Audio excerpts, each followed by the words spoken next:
It's the SDG Podcast. Before we get started, you can check us out on the web at solutiondesign.com/podcast or find us on all the social medias, LinkedIn, Twitter, Facebook, and Instagram at Solution Design Group. The year, gentlemen. Last podcast of the year. So let's go around and introduce ourselves. Hey, I am Chad Jetner. I'm Peter Lawrence. And I'm Kyle Bacher. And today we're going to recap the year we've had and what a year it's been. We've talked about a number of AI things and AI podcasts and all of that. We're going to not talk about AI. We're going to talk about all the other stuff. Bet. Yes. I'm sure there'll be plenty of AI podcasting next year. So we talked quite a bit about doing consulting, soft skills, working skills, special skills, teamwork, working on projects, some agile stuff, defining done, utilizing wisdom, stepping outside your comfort zone, what success looks like, how roles have changed in tech. So we did those kind of podcasts, some tech topics like dealing with other people's code, low code, DevOps, ANI patterns, staying in the pocket with tech, quantum computing with our physics encyclopedia, Dan Shui, Nice. Turning business data into business intelligence. I think Bennett joined us for that one. We took a moment to talk about overhyped tech, like two of this year's biggest things, Apple Vision and AI. I mentioned AI again. I'm sorry. I apologize. Special interests like board games, NFTs. We talked about special events around AWS, the reInvent pre-invent, which was one of my favorites. Getting ready to go to reInvent, even though we didn't go. But we also did some cool AWS topics like being a solution lead, automating tasks, well-architected review. And AWS made its way, I think, into a lot of our conversations. The real standouts for me, though, were the QA automation with Aquila and van life with and nomadic working with Justin Jordan, and talking about the pollinator with Jason Scherschlitt, his newsletter. I was like talking about the pollinator. So, gentlemen, I think it was a heck of a year. We had our 100th podcast. No, I remember the one with Aquila because we were all sitting at a round table and in the same room, and that was quite the experience to podcast with that, everyone in the same space. It takes me back to our original podcast start, Kyle and I, with sitting around the broken, semi-broken microphone and recording it and trying to figure out how to do this thing. Yeah. And now we're sitting here with fancy microphones, fancy cameras, some of us sitting with boring cameras and boring microphones, and that's the way they like it, doggone it, and you're not going to change them. It's an amazing experience just to have come this far and to look at 2024 as not ending or not finishing or anything like that. But, right. Just that experience. And, we've had some amazing guests, right? Oh, yeah. I mean, some of our guests have basically done the entire podcast, and we're just there to go, yep. What's that like? Right. How did that go? Yeah. So that's been fun too. And we'll see them again and see more of them, right, next year. And all of that, I'm in the office, and it's I can set aside the time work week to do this stuff. You guys, you're out there working for our customers and still making this happen. If you see Chad looking away, it's not that he's not paying attention. He is paying attention to his job as well as the podcast. He's laser focused on the podcast. One of the busiest men in show business, Chad Jedner. We had some great guests, and I look back, I think we had some great podcasts. And what stands out for you? I agree. I enjoyed the one with Aquila. We had two with Aquila, right? We had testing. We had a QA one. Her 5 levels of QA. I only knew of one of those levels. So that was transcendent. And quantum computing, I did not realize she was on the quantum computing one, right? Yeah. Right. That's right. That was fun because that was the one we did in person. Right. These work so much better. Think next year we should try to do more of those. Yeah. I those two were great. I enjoyed talking to Nick about Agile just last week or the week before, whenever that was. Right. Yep. it felt cathartic to hear somebody else have the same exact frustrations that I think, if I'm remembering right, like basically it was, you're not alone. Like, you're not on an island. Right. This is a common thing. You're not imagining things, you're actually experiencing things. Yes, my experiences are not unique to me. That's I guess that's the best way to put it. So all of those were great. I would love to have more talks like that in the future. More talks about how we do what we do, but like solutions, like, all right, I think the way I'm practicing Agile is, or inefficient, right? Is probably the best way to say it. What are some innovative ideas that we can come up with that are actually going to solve these problems for us? And steps that we can take, right? Yeah, exactly. Like, what are real steps we can take? Or what are some transformational changes that we can suggest to our customers about these things, right? Like, we don't always have to look at somebody's published manifesto or published, practice and say, yes, no, that is exactly what we're going to do all of that prescriptively. Right. We have enough experience in our organization to be able to say, no, this entire concept is not great, and we're going to do. So I love to have more of those conversations, not just about Agile. I pick on Agile a lot, and I don't want to make any Agile aficionados mad at me or sad or whatever. But it is hard not to pick on it when you've had a perfect experience with a framework. Go to the opposite of that, right? Like, it's hard not to have this, the thrust just taken out of you. And that is one of the downsides to consulting, right? Is that you are going to have the best experience, at least for a while, but you may not get it for your whole career, right? You might. I think you're lucky if you don't have the perfect customer and project that just sings from start to finish. Right. And it's like you have that, and then it's a future of letdowns.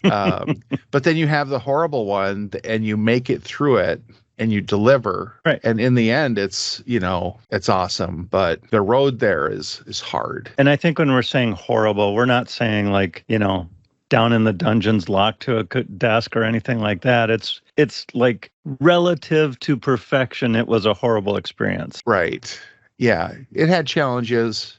It had, oh, great. This thing we chose that built everything around, we've gotten far down this road, and this one bug is happening, and it's a fly in the ointment, stuff like that. But then a longer solutioning discussion, and like Chad was saying, around like specific things that we do, because we engage a lot of different ways and do a lot of different things and a lot of different ways of working. So I think we have a lot of good people that can help tell those stories. I mean, that's the amazing thing, is all the smart people that we work with. Yeah, you look like you were about to go. Well, I mean, and that's what I'm getting at too, right? Like, we've all, I mean, I'm on a project with another tech lead, and between the two of us, we have literally have a half century of experience doing what we're doing. But a lot of what we're doing is still pretty much like by the book. Oh, here's this thing. The book says to do it this way. It would be so wonderful if we could start writing the book ourselves, right? Instead of consistently reading somebody else's recipe for what worked for them. So yeah, I would love for us, in the future to have more of those conversations, right? Bring in Nick, bring in Jess. We've got a customer success. Right. Let's get her ideas on next year on her unique role. One, and then two, how we can actually do this, like how we as SDG can apply all our experiences in the past to absolutely like transformational new experiences for customers going forward, and push forward a brand that isn't just attached to like we're technologically we're smart, we're whip smart, we've got amazing DNA. We've got experience, we've got personality, we've got all this other stuff, and then we're also now innovating differently with ideas and run books and different frameworks for doing what we do. I like also, AI. Let's like when there's something earth-shattering, piques our interest. I like to at some point talk about, once we get down the road a little bit, talking about kind of how our approach to learning AI, our learning community.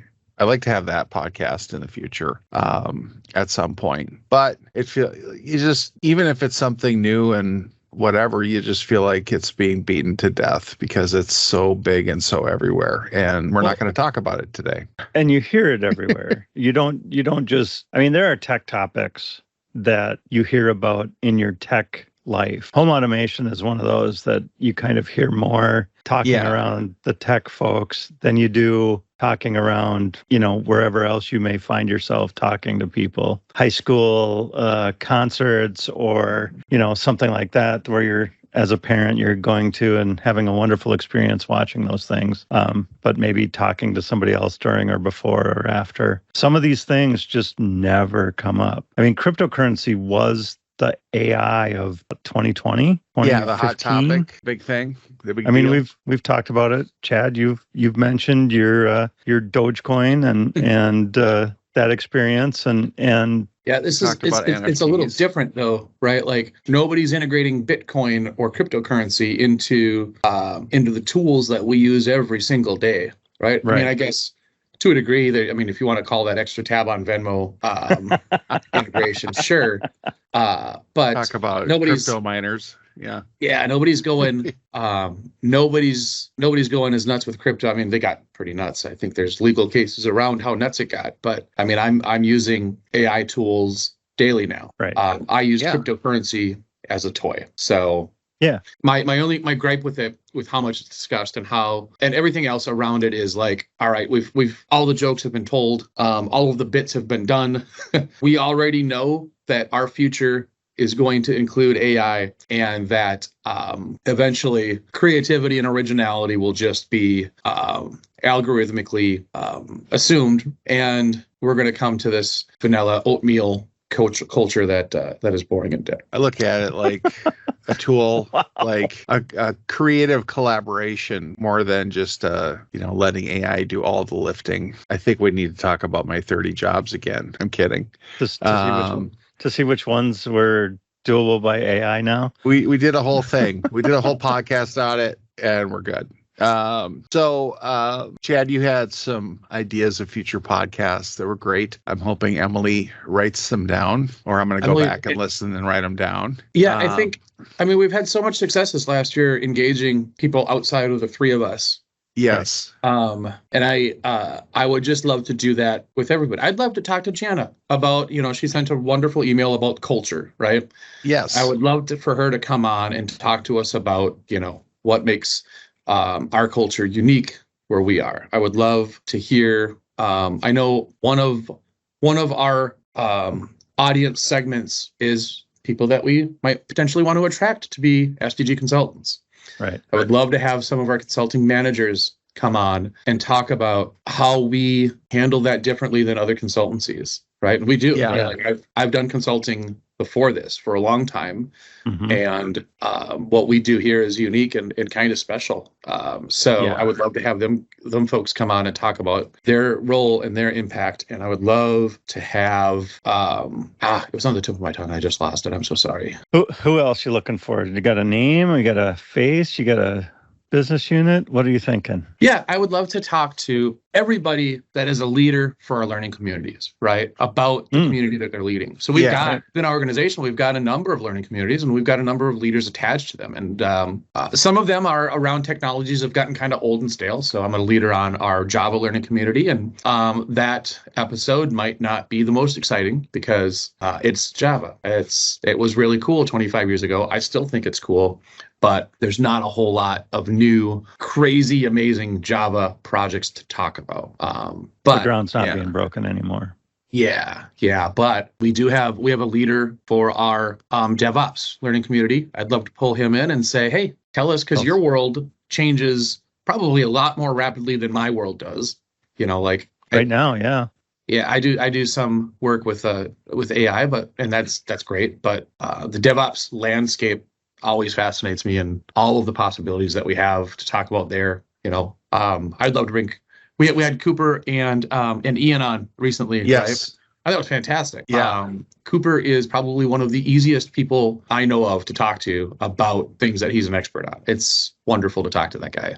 Yeah. I'd love to have Cooper on all the time but I would imagine Cooper is going to be really busy. Get him still time. Look, we got to. What I've noticed is the more people that have a passion for the topic, the better the podcast is. The experience, the passion. So be more guest driven and drive the topics that way and do more in person would be wonderful. Maybe I can and set up a studio, some soundproofing. I just had a wonderful. Just have it I was going to say, just have it in your office, Kyle. There's lots of room in there and totally soundproofed. Yeah. Speaking of employee experience, I just had a Facebook memory come up from just 6 years ago, just before COVID, I guess. But I used to spend once a year, we'd get audited for ISO compliance. And I don't know if you've ever been through one of those ISO 27001 compliance checks. But it is horrible. And the auditors are usually not on board with your boyish charm and sharp wit and good looks, right? You can't just you can't just breeze through them. And then the day after, and everybody knew this was one time a year I hated, right? Because I just couldn't get, it was just bad.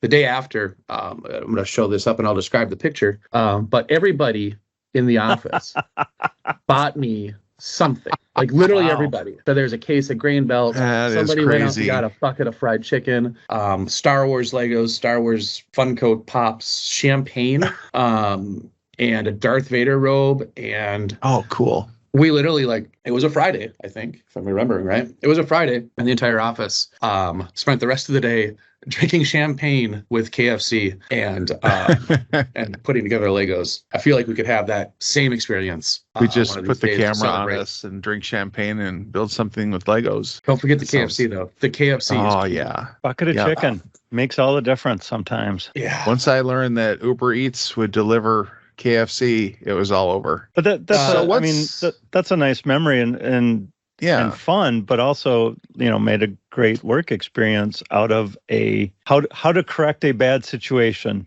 The next day, have champagne and chicken, right? Well, yeah, and I think that's the case here too, right? Like when we have, we have. This is supposed to be a retrospective, not a love story about working for STG.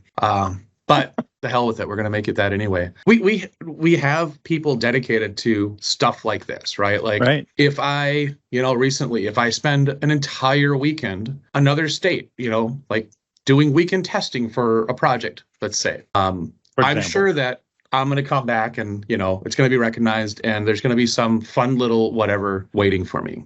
Nice. I'm sure that, we have people hyper-focused on the employee experience itself, recognizing people that are contributing more than 100% of their time. It's great. I love that we do it. I love how we do it. I would love if there was more fried chicken involved, honestly, Gianna, if you're listening. Fried chicken and champagne. That would be neat. But outside of that, this is the company I left and the company I work for now.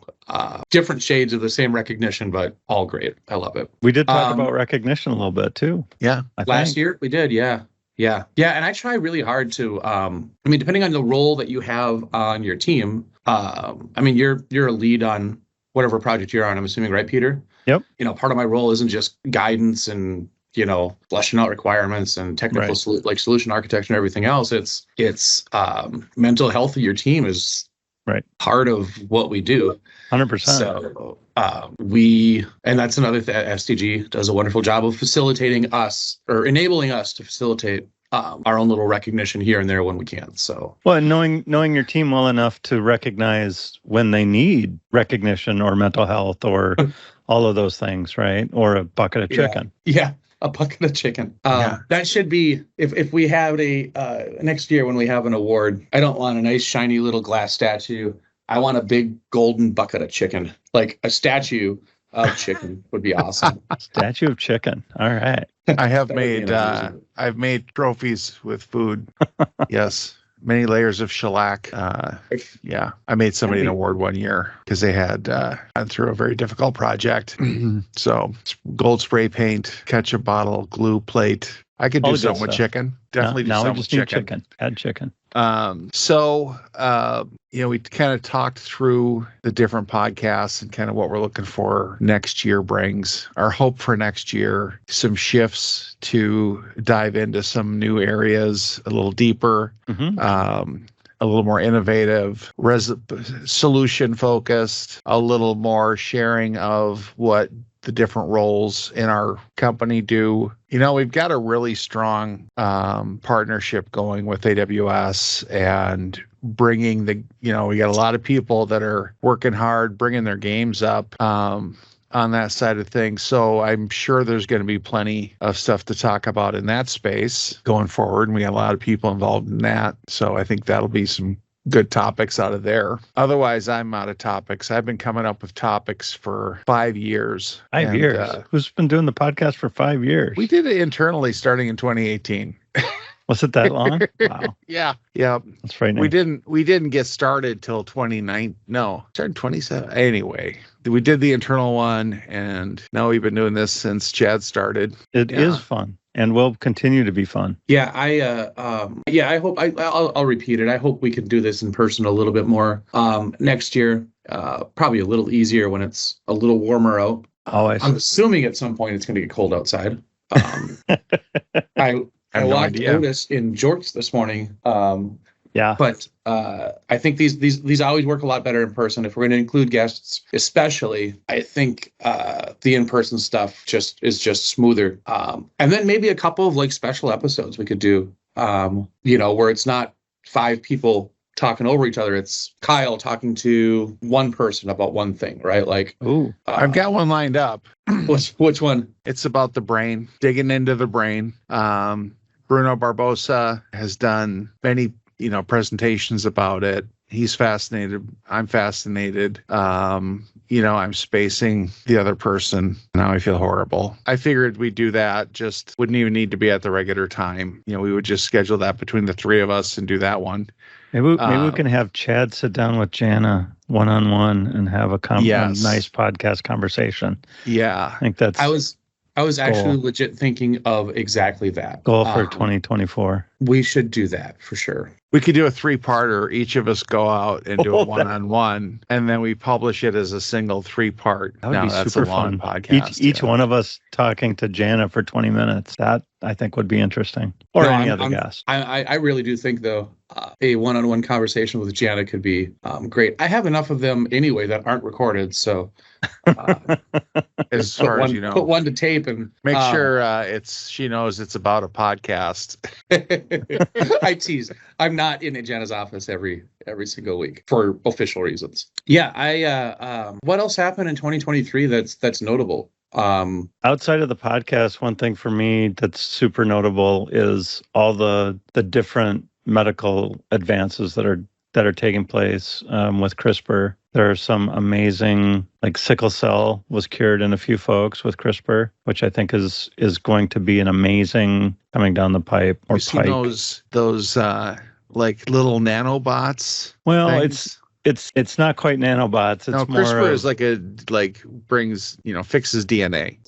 Fill a spot. If you have a hereditary thing that's in your DNA, it can go in. It is a template that goes after a certain chunk of DNA, cuts it out and replaces it with what it wants. And it just sounds like there's going to be some amazing cures for some of these things that are challenge right now. That's good, because I got this thing going on.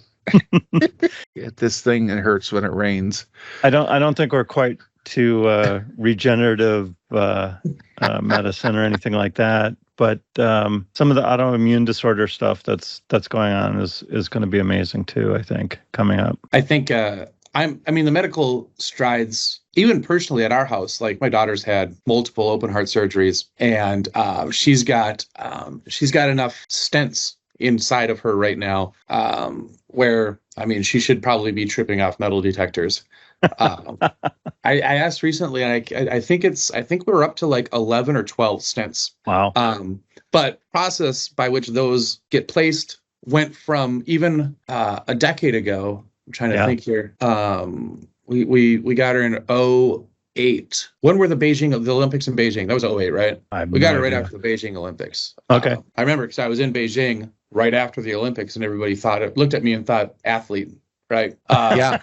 Which, I mean, they were wondering how you got Grainveld into China, but they were like, I hope he's not, I hope I'm not going to compete against that guy. Yeah, no, yeah. Sing Tao, that was my grain belt in China. But yeah, I think she had been having these surgeries for so long, and now it's a same day procedure. When she gets a stent put in, they go in through an artery in her leg. Yep. It's all microsurgery. It's all microscopic, and she can be up and about that same night. Last time she did it, I remember the first time she did it, she was out for, she was probably a 3-day stay in the hospital. The last time she did it, I think we went to see a movie that same day at the end of the, after she literally had kind of you don't really consider that heart surgery. They're just opening up or pinching off a vein, but it's a serious medical procedure that you want to see success with, right? Yeah. And she's like, Dad, I'm bored. Let's go do something. I'm like, I get the sniffles and I'm down for the count. So yeah, medical advances, that one specifically for us, directly affects us, directly affected my family. And it's every couple of years when she goes in, they're saying, hey, this is on the horizon. This is on the horizon. This procedure is doing this for people with this condition. And it's unbelievable. And I've heard that this is going to break one of our rules here. I've heard that the advances in AI are going to help further what's possible with, specifically pediatric cardiology, which is the area that we care about the most. Yep. That I care about the most, right? Because it directly affects my favorite at-home waitress. So, you're right. The leaps and bounds that have been made and are continuing to be made with all of these fields, especially with some of the different companies just in Minnesota, the Medtronics and the Boston Scientific, and all of those are just and manufacturing, 3D printing and things like that they can get accurate down to thousandths of an inch and that kind of technology that makes other things possible. It's just a great time to be alive, and yet I'm sure people have been saying that for the last 200 years. Yeah, well, I think that we're at a point where all this innovation happening so fast has kind of knocked us off our feet a little bit. Additional uncertainty, and I think that's happened across the getting our feet back under us and learning how to the good tools emerge with the bad tools. The good tools stay, hopefully. Hopefully it's not another VHS situation. Betamax was better. So, DVD. Do you see that? Do you see that? AI, right? Like when AI, I was cynical. I think Open AI and ChatGPT became a household name right around this time last year, right? Right. And initially, it's a really cool chatbot, right? And then you're like, oh God, this is actually really cool. And then people start inventing nonsense words like prompt engineering. Like, cool, that's not a thing. Just you're prompting I'm it more for of a different things. promptsman. I can consider myself a promptsman. I guess. Yeah. It's just when Google came out, we're not search engineers. We're just asking questions, right? Anyway, so initially, I was a little saying, okay, all right, it's a really cool chatbot. And then you look at the underpinnings of it and you're like, oh my God, this is actually kind of cool. And then all the different applications. And the one I heard about last night that is amazing is combination of AI, specifically the image recognition part of some of these machine learning models with the advances in cameras, is going to make it so it's literally going to extend our lives, because early detection of, you go in to get image. Everything. AI is going to be able to not necessarily flag, not necessarily say, oh, this guy's going to have, this in a few years, but it'll flag anomalies and say, hey, follow this, highlight things for a doctor that a doctor might miss if he sees 100 cases a week, right? There's so many of these. There's a lot of tells that you have to know about. Lyme disease, learning that, there's a big circle you have to look for. So the combination of those two technologies is it's going to be one of those things where it literally it's literally going to extend our lives. And bonus, maybe there's going to be fewer lawyers in the future, right? Because Yeah. turns out you can describe a legal case to a legal problem to AI, and it can pass the bar. It can do a lot of the documentation that you would pay a lawyer to do, and it can do it just as well. I think that was the case. They did that case in Houston where what happened? The lawyer got busted for using AI, but he got busted for a stupid reason. Like he had it open or something in the courtroom, and it's not that. And they weren't really like, it was more of an ethics thing, if I remember it right, because the judge is like, I mean, you're still charging your client, you're doing blah, blah, blah. That's an ethics slap on the wrist. The legal outcomes of, the output of the AI was solid. Actually, not using AI might be the ethical problem because you're not speeding up your time to figure things out and saving the customer billable hours. That's an interesting take on it. Like by not using AI, you're doing the handcrafted. I mean, how many houses are built with a hammer and nails anymore, right? Versus it's nail guns and everything else. Yeah, and if you're a consultant. Yeah. It comes back to the question then, like we asked Cooper this just recently. What are you doing with all the free time that these new tools have given you, right? Like more work. We haven't freed ourselves from work. We're just doing more now. A little bit at a time. And I think the utopia, like the Star Trek utopia is, the 4-hour workday or whatever. 4-hour workdays a week is but financially catastrophic for a company such as the model would break down. The core business needs, the core work, I think will still be happening for a very long time, but with assistance and better tools, and will happen faster as we learn kind of how to incorporate these. Already happening with GitHub. People are running that and seeing benefit from that. I get a lot of benefit from ChatGPT. Learning AI has been a real. I've been trying to dig deep into some things, and that's been a challenge. We're not going to talk about AI. Told you we were going to talk about AI. I just I'm looking for it because it's. It seems like every year, like we gain knowledge, we learn things grow and change, and skill sets improve. People get more experience. Looking at the math my kids have to do in high school is like, whoa, I don't remember that. That's all additive. That's my struggle, is keeping up, because I cut across a lot of different technologies and things I need to do. And, it's a scramble. But AI is there. So the time it took me to install the thing I was working with was much shorter because I was just getting quick answers for the bugs that happened. You had an experienced person that you could ask questions to, which happened to be an AI. I didn't want to bug Bennett all the time about Python and stuff. There's a lot of stuff happening in the data space, and having some more discussions about data. I can see that. When are we going to run out of storage? Holographic storage is going to fix that. We'll be fine. So much storage on such a small thing. Having petabytes of storage on your Apple Watch. Oh, here's a thing that surprised me this last year, and I think this has been around for a while, and I just don't. My truck is a decade old now, so like I'm not really up on new automotive technology. But when I took my daughter, my home waitress, to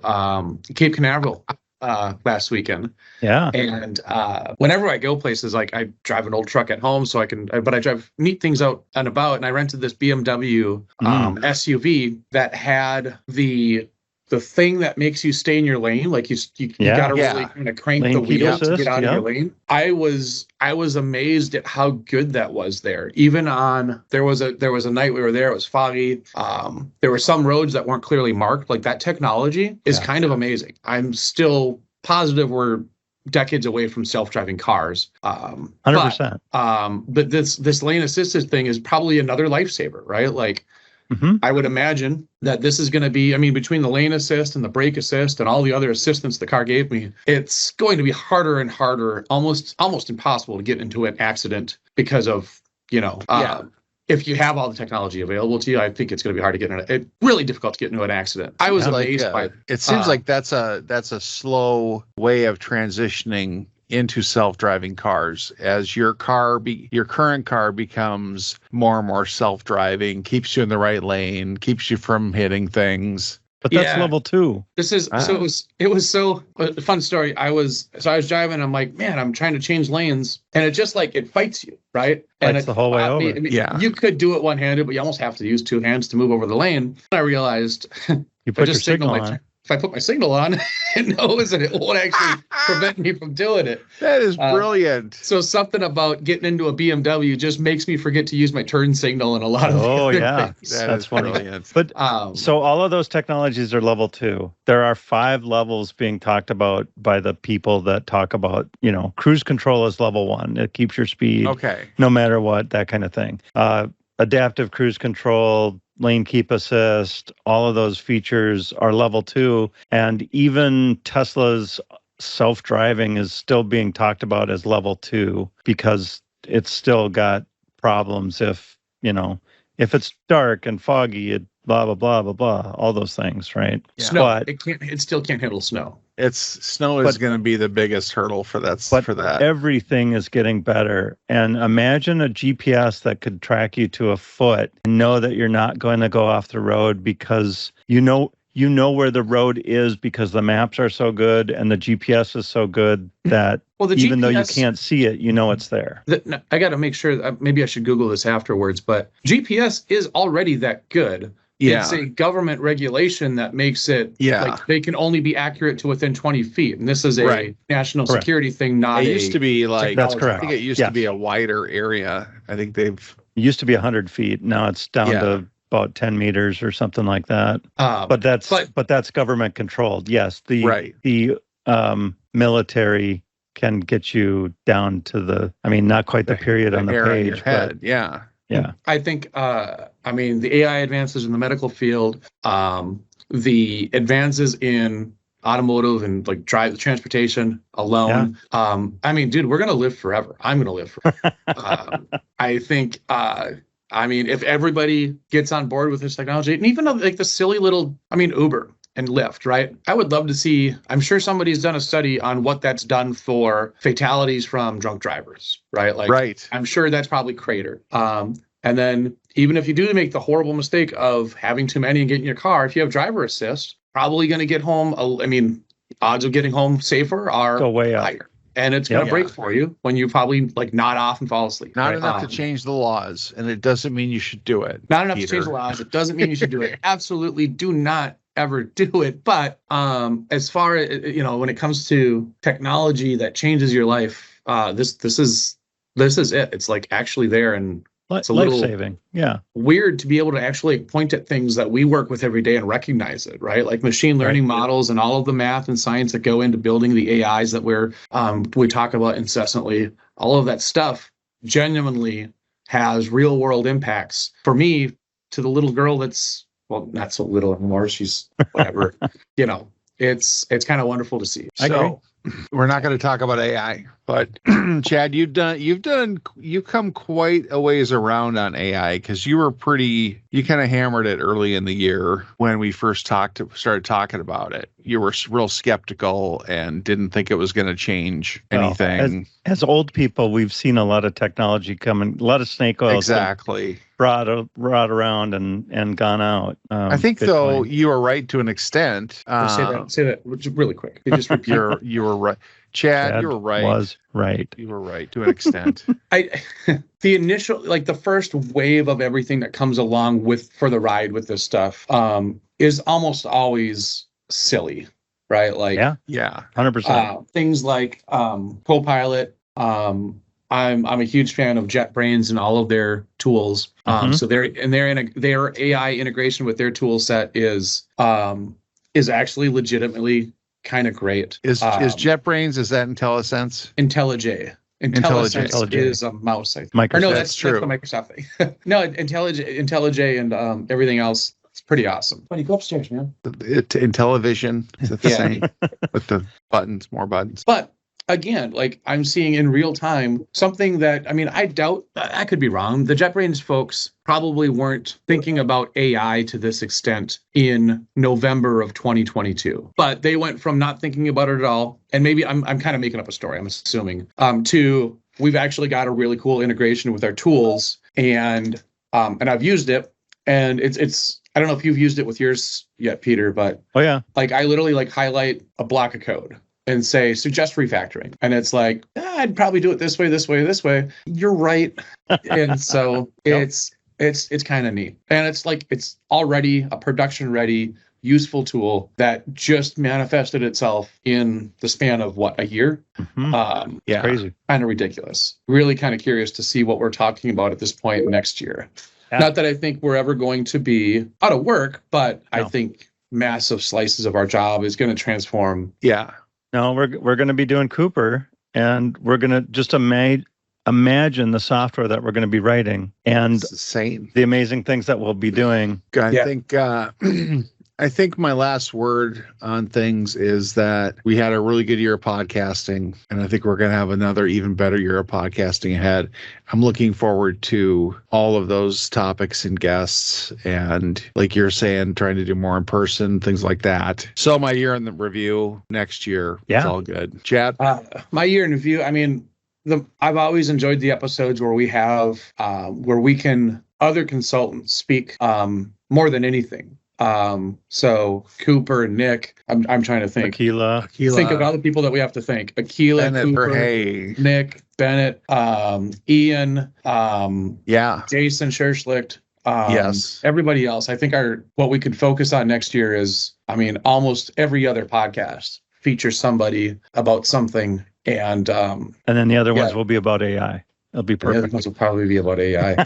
And I'm just saying, like, let highlight more voices at SDG instead of just three of us would be awesome. Yeah. I think with that we can shut her down, and looking forward to 2024. Thanks y'all for having a great year. We'll see you on the podcast next year. That's it. Say goodbye, everybody. Say goodbye. Goodbye. See you guys. Bye, everybody. Let me click. Solution Design Group is a digital product consultancy in Minneapolis. Check us out on the web at solutiondesign.com or look for us on Facebook, Twitter, LinkedIn, and Instagram at Solution Design Group.